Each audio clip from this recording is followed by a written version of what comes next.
Salut jeunes pousses, c'est Tom le jardinier. On se retrouve aujourd'hui pour semer les fèves et faire germer les pommes de terre.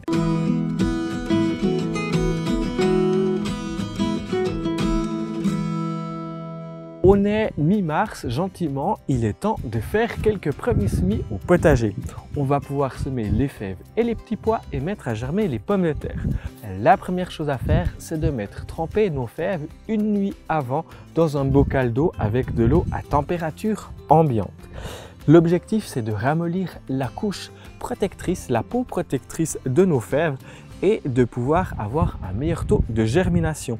Si tu en vois quelques-unes qui flottent, comme celle-ci, elle ne germera malheureusement pas. Donc, c'est la preuve qu'il faut la retirer et pas la semer. Ensuite, avec une binette, je vais venir simplement tout désherber tout le potager et ça va aussi casser la croûte de la terre. Ça sera plus facile pour pouvoir semer nos fèves.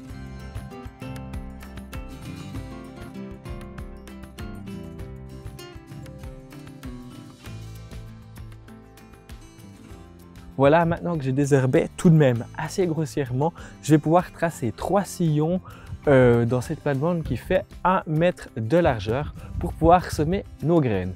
La profondeur sera environ 5-6 cm. J'utilise le manche de ma binette pour tracer des sillons le plus droit possible. Je peux vider l'eau de mes fèves. Et je peux en semer une tous les 5 cm.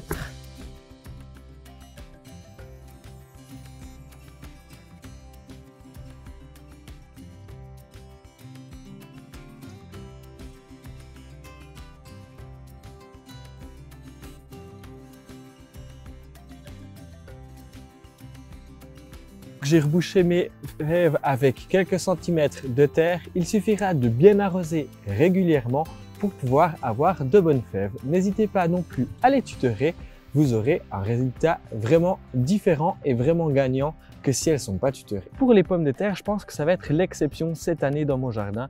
L'objectif, ce n'est pas d'être autonome en pommes de terre, mais plutôt là d'avoir quelques variétés qu'on ne trouve pas forcément dans le commerce ou qui sont assez chères.